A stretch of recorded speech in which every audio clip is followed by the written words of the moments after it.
오늘 이 시간 주님 앞에 예배하러 나오신 우리 모든 성도님들을 주님의 이름으로 환영하고 또 축복합니다. 하나님께서 주시는 은혜와 소망과 기쁨이 여러분들의 삶 가운데 가득하시기를 주님의 이름으로 축원합니다. 어느새 매미 소리가 잦아들고 저녁과 새벽이면 귀뚜라미가 우는 때가 되었습니다. 점점 가을이 오고 있다는 것을 확실히 느낄 수 있는 때입니다. 늘상 있어온 계절의 변화이지만 계절의 변화를 통해서 우리가 새겨야 할 것이 있습니다. 어떠한 시간이나 순간도 영원하지 않다는 것입니다. 무더운 여름에는 그때가 전부인 것처럼 느낍니다. 하지만 어느덧 들려오는 귀뚜라미 소리를 통해서 다시 한번 깨닫는 것은 그 무엇도 절대적이거나 영원하지 않다는 것입니다. 기독교는 이 세계나 현재의 모습을 영원한 것처럼, 절대적인 것처럼 믿지 않습니다. 하나님만이 영원하시고 하나님만이 절대적이시기 때문입니다. 이러한 사실을 기억하는 것은 대단히 종말론적인 자세라고도 할 수 있습니다. 예전에 인기리에 방영했던 드라마 중에 왕관의 식구들이라는 드라마가 있습니다. 여러분들 혹시 아시나요?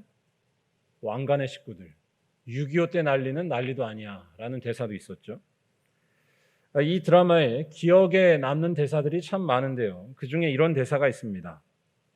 인생 빠마 풀어봐야 아는 거고 화장 지워봐야 아는 거야. 인생 파마 풀어봐야 아는 거고 화장 지워봐야 아는 거야. 이 말은 틀린 말이 아닙니다. 대단히 신앙적이고 또한 지극히 기독교적이라고까지 말할 수 있습니다. 정확히 말할 때 이건 종말론적인 자세를 정확히 보여줍니다. 바로 하나님 앞에 서는 그 순간이 우리들의 진짜 모습이 드러나는 최종적이고 마지막의 순간이라는 것입니다. 그 전까지는 알 수가 없습니다. 방금 말씀드린 대사를 좀 더 기독교적인 색깔을 담아서 하자면 인생 주님 앞에 서봐야 아는 것이고 주님 다시 오실 때에 아는 거야 라고 담대히 말할 수 있습니다. 아무리 지금 세상에서의 모습이 확실하고 강하게 보여도 사실은 확실하지 않습니다. 주님께서 다시 오실 때만 확실한 모습이 나타납니다. 그때에 우리들의 진짜 모습, 화장을 지운 모습이 드러날 것이기 때문입니다.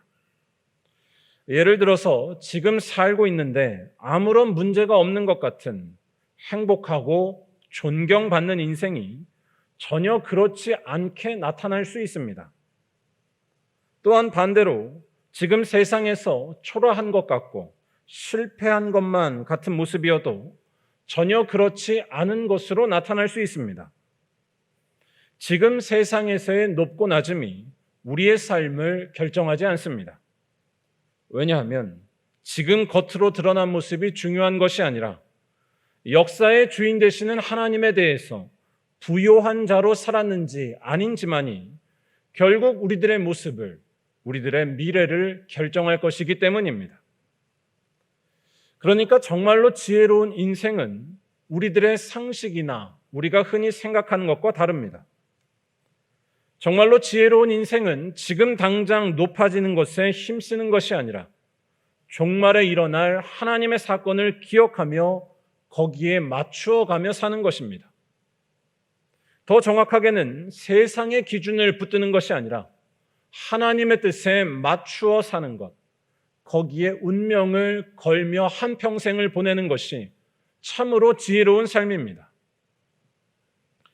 제가 이런 말씀을 드리는 이유는 오늘 말씀이 말하는 바도 이와 같기 때문입니다.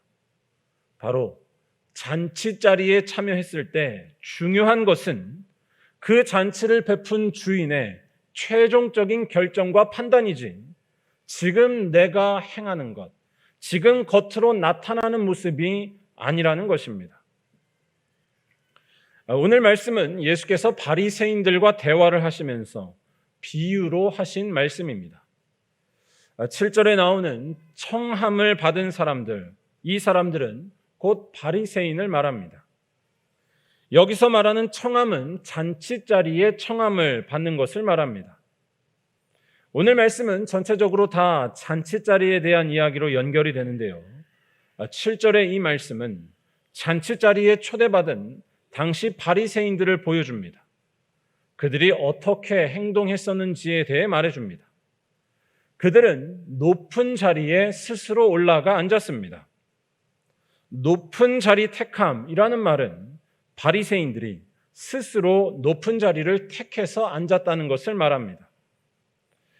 바리새인들이 이렇게 행동한 이유에 대해서 우리들은 잘 이해할 수 있습니다. 사람들의 존경과 인정을 받는 자리가 바로 높은 자리입니다. 사람들로부터 또한 세상으로부터 괜찮은 인생이라고 인정받고 싶은 욕망이 그들이 높은 자리에 스스로 간 이유였습니다. 아마 바리새인들은 자신들은 그렇게 행동을 하더라도 큰 문제가 없다고 여겼을지도 모릅니다. 그들은 세상에서 누구보다 많이 공부했고요. 또한 다른 누구보다 성경에 대해 잘 아는 사람들이기도 했습니다. 또한 그들은 사회의 율법을 지키는 일에도 매우 철저했습니다. 법 없이도 살 수 있는 사람들이었고 다른 사람보다 열심히 산 이들이었습니다. 오늘날로 말하자면 이 바리새인들은 어릴 때부터 신앙을 지켜온 모태신앙인이자 또한 세상에서 존경받는 뛰어난 성과를 거둔 사람일 것입니다. 그런데 오늘 말씀에서 예수께서는 우리들의 예상을 뒤엎는 말씀을 하십니다. 이 바리새인들을 향해 아무리 자신들이 뛰어나 보인다 할지라도 높은 자리에 가서 앉지 말라는 것입니다. 정확히 말하면 지금 그들이 선택해서 높은 자리에 가서 앉는다 하더라도 그것이 다 소용없을 수 있다는 것입니다. 왜냐하면 어떤 자리에 앉는지를 결정하는 것은 잔치에 참여한 사람들 스스로가 아니라 잔치를 주관하고 사람들을 초대한 주인이기 때문입니다. 바로 하나님의 결정입니다. 이 사실을 말하는 8절을 잘 보면 예수께서는 높은 자리에 가서 앉지 말라라고 말씀하시면서 그 이유를 조금 더 자세히 말씀해 주십니다. 너보다 더 높은 사람이 청함을 받은 경우에 주인이 그 높은 사람에게 너가 앉은 그 자리를 내어줄 수 있다는 것입니다. 자리는 주인이 결정한다는 것입니다. 제가 영국에서 다니는 학교에서도 그런 비슷한 일이 종종 있었습니다. 한 학기를 마무리할 때마다 학생들과 교수들이 함께 식사를 하는 시간이 있었습니다. 아주 정찬으로 먹는 식사였습니다. 그래서 옷도 너무 가볍게 입으면 안 됐는데 이때 식사 자리에 가면 아무 데나 앉을 수가 없었습니다. 학교 측에서 자리마다 이름을 붙여놔서 자기 이름이 있는 그 자리에만 앉아야 했기 때문입니다. 설령 창가 쪽을 앉고 싶어도 또 내가 원하는 좋은 자리가 있어도 거기에 갈 수가 없었습니다. 오늘 말씀에 나오는 상황도 비슷했습니다. 앉는 자리를 결정하는 것은 잔치에 참여한 사람이 아닙니다. 이는 주인이 결정하는 일입니다. 그런데 그러한 사실을 무시하고서 나 정도는 높은 자리에 가도 돼 라고 생각하며 스스로 높은 자리에 가서 앉았다가는 오히려 무안을 당하고 망신을 당하게 된다는 것입니다. 그러면서 예수께서는 오히려 끝자리에 가서 앉는 것이 더 지혜로운 일이 된다라는 말씀도 친절하게 덧붙여 주십니다. 10절에서 차라리 가서 끝자리에 앉으라.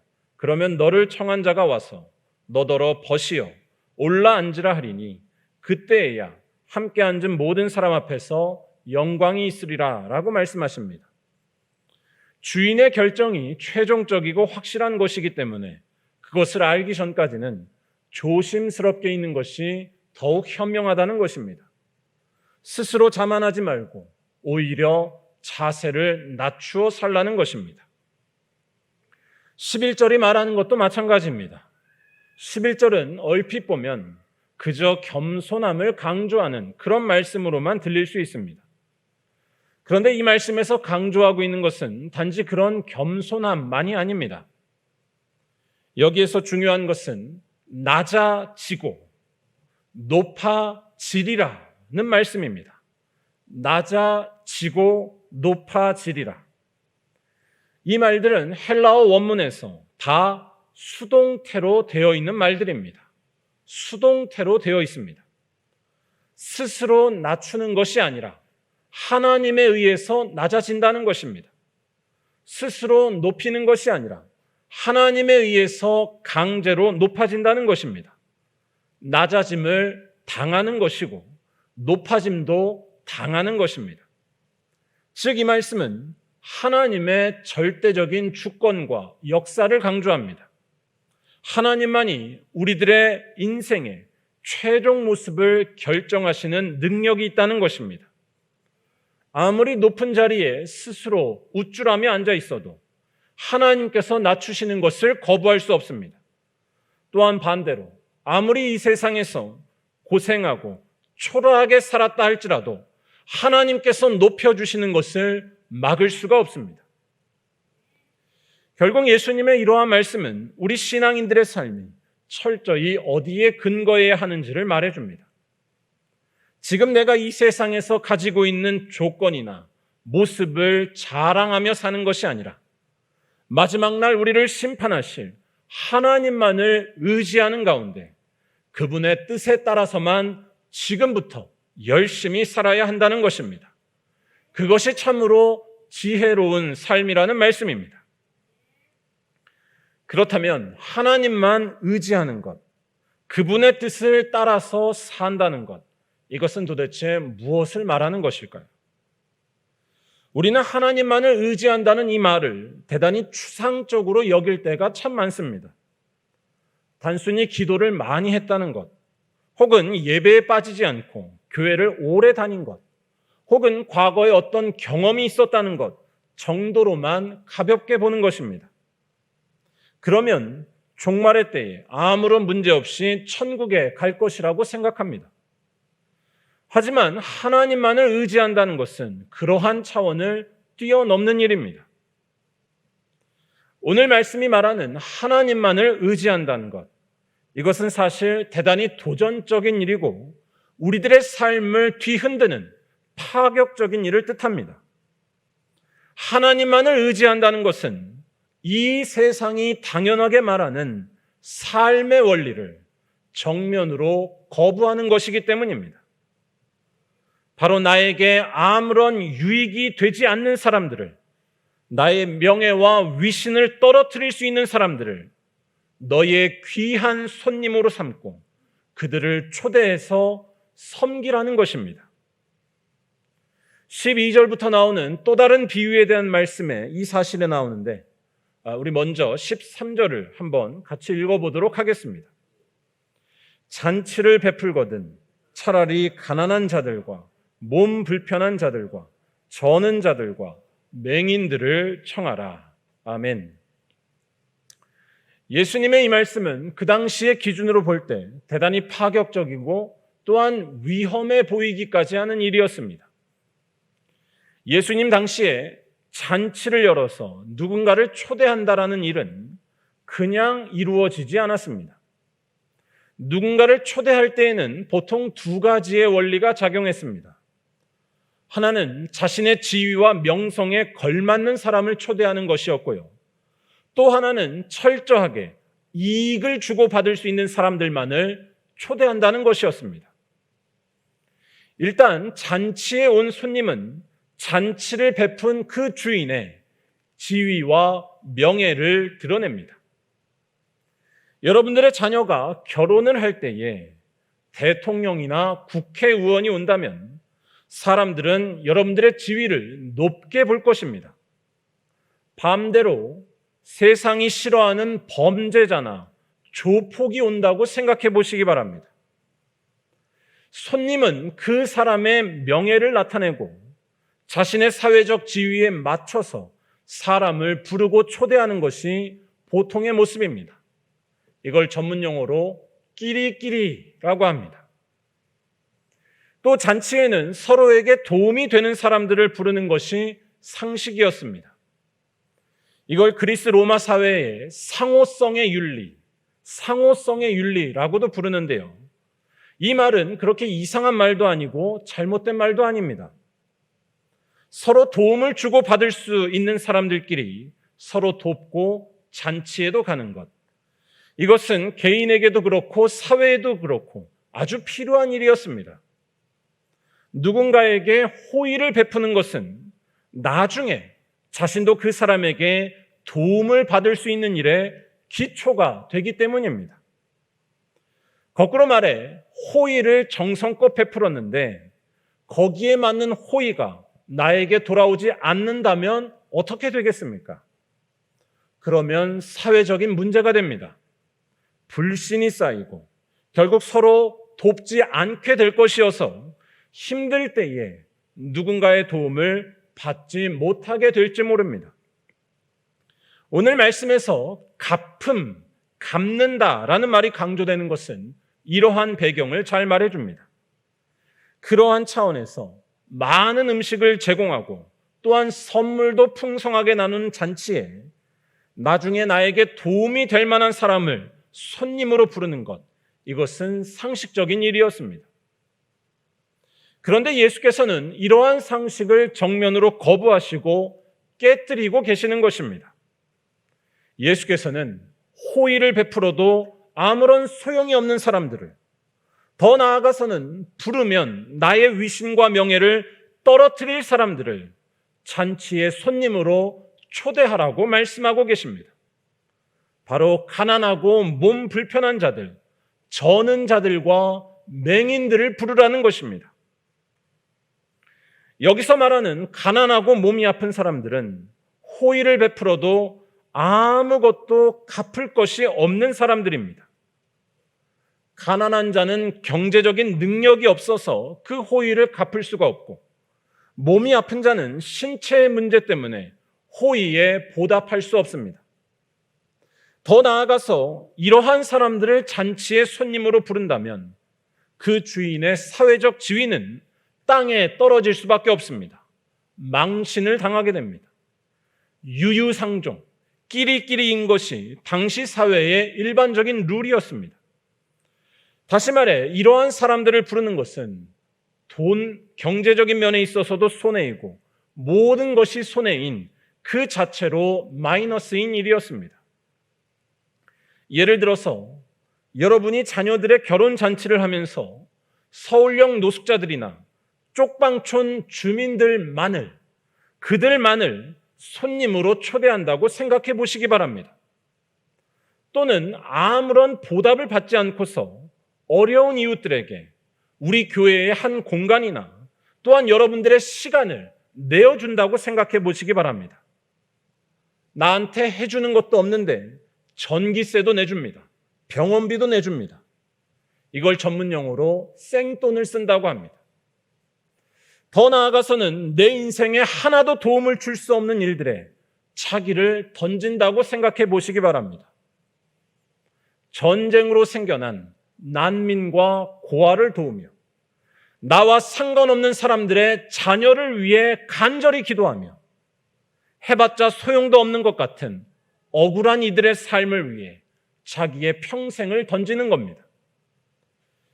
며칠 전 수원에서 또다시 어떤 한 가족이 가난과 병을 이기지 못해 자살하는 새 모녀 사건이 벌어지고 말았습니다. 이런 사람들을 위해서 기도하고 헌신하는 것이 과연 우리 인생에 도움이 될까요? 효율성의 원리로 볼 때 이것처럼 바보 같은 짓이 없습니다. 이렇게 살다가는 세상에서 성공할 확률보다는 실패할 확률이 100% 높습니다. 또는 불의한 세상과 싸우며 살아야 할지도 모릅니다. 그런데 예수께서는 이렇게 행동하는 사람들이 복이 있다고 말씀하십니다. 나에게 아무것도 줄 수 없는 이들을 위해서 일하고 그들을 잔치에 초대하는 자가 복이 있다고 말씀하고 계십니다. 왜 예수께서는 이런 이상한 이야기를 하시는 것일까요? 그 이유는 분명합니다.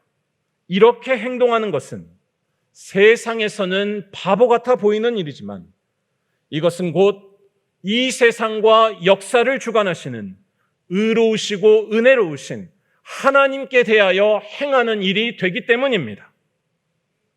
우리 함께 14절을 읽어보겠습니다. 그리하면 그들이 갚을 것이 없으므로 내게 복이 되리니 이는 의인들의 부활 시에 내가 갚음을 받겠음이라 하시더라. 아멘. 갚을 것이 없으므로 내게 복이 되리니, 갚을 것이 없는 이들에게 호의를 베푸는 것은 절대로 손해나 실패가 아니라는 말씀입니다. 왜냐하면 이 모든 일들을 아시는 하나님께서는 의로우시고 자비로우셔서 종말의 때에 우리들에게 모든 것을 갚아주시고 우리의 삶에 함께 하실 것이기 때문입니다. 잠언 19장 17절은 이러한 사실을 더 분명하게 말해주는 귀한 말씀입니다. 가난한 자를 불쌍히 여기는 것은 여호와께 구워드리는 것이니 그의 선행을 그에게 갚아주시리라. 다시 말해 하나님만을 의지한다는 것, 그분의 뜻을 따라 산다는 것은 종교적인 일도 아니고 다른 것도 아닙니다. 마지막 날 하나님께서 하실 일을 분명히 기억하는 것, 그래서 하나님께서 갚아주실 일들을 지금 많이 하며 사는 것입니다. 하나님께서 갚아주실 일들을 위해 나의 삶을 드리는 것입니다. 그리고 그 구체적인 모습은 내게 아무런 보답을 할 수 없는 가난하고 외로운 이들을 나의 귀한 손님으로 청하는 것이고, 세상에서 벌어지는 아픔과 신음소리에 응답하며 기도하며 사는 것입니다. 이것이 진정으로 지혜로운 것이라고 예수께서는 말씀하고 계십니다. 이것이 진정으로 믿음이 있는 삶이라고 말씀하십니다. 그저 지금 내게 유익이 되는 것만을 쫓는 것이 결코 지혜롭거나 복된 것이 아니라는 말씀입니다. 이 사실은 분명히 드러날 것입니다. 주님께서 나타나실 때 그 사실이 우리 모두에게 환하게 드러날 것입니다. 사랑하는 여러분, 현재 겉으로 드러난 모습이 여러분의 삶을 결정하지 않습니다. 사회적으로 많은 것을 이루었다고 해서 그 인생에 생명이 있는 것도 아니고, 세상에서 똑똑하거나 이득이 되는 일을 잘한다고 해서 그 삶이 잘 사는 것이 아닙니다. 지금 우리들의 모습은 다 화장한 것과 같은 것입니다. 화장을 지을 날이 우리들에게 오고 있습니다. 곧 올 것입니다. 주님께서 다시 오셔서 우리들의 삶에 화장이 다 지워지고 우리들의 중심이 드러나게 되는 순간이 올 것입니다. 그날에 화장이 지워져도 부끄럽지 않고 오히려 높아지는 삶이 되어야 하지 않겠습니까? 이러한 삶을 살기 위해 우리가 해야 할 일은 갚을 것이 없는 이들을 나의 손님으로 초대하고 그들을 위해 기도하며 사는 것임을 꼭 명심하시기 바랍니다.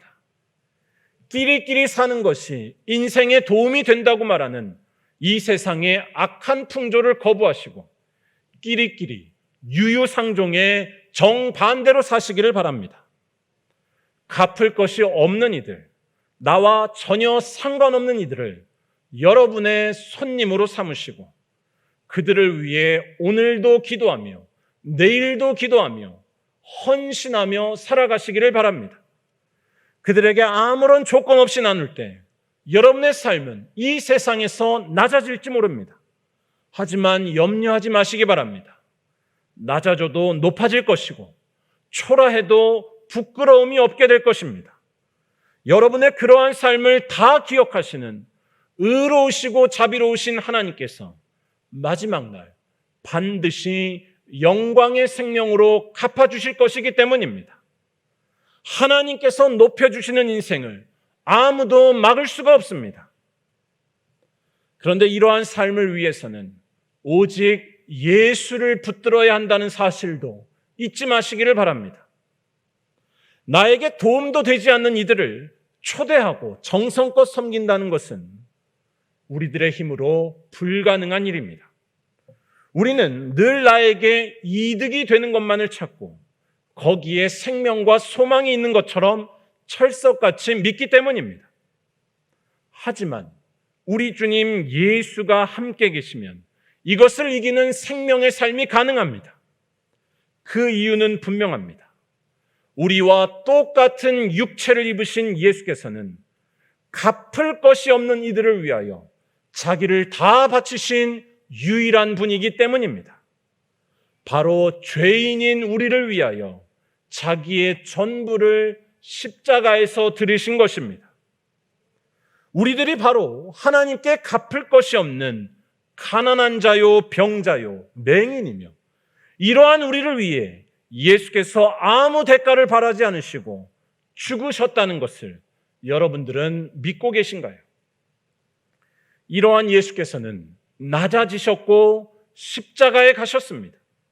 하지만 그 낮고 천한 십자가에서 부활의 생명이 나타났습니다. 낮아지셨지만 높아지신 것입니다. 오늘의 말씀은 예수 자신에게서 먼저 이루어졌습니다. 다시 말해, 오직 예수 안에 있을 때에만 우리는 하나님의 뜻에 따라 온전히 순종하며 나에게 아무 도움이 되지 않는 이들을 정성으로 섬길 수 있습니다. 아무런 보상이 없어도 그들을 위해 기도하며 삶을 나누는 일은 오직 예수 안에서만 가능합니다.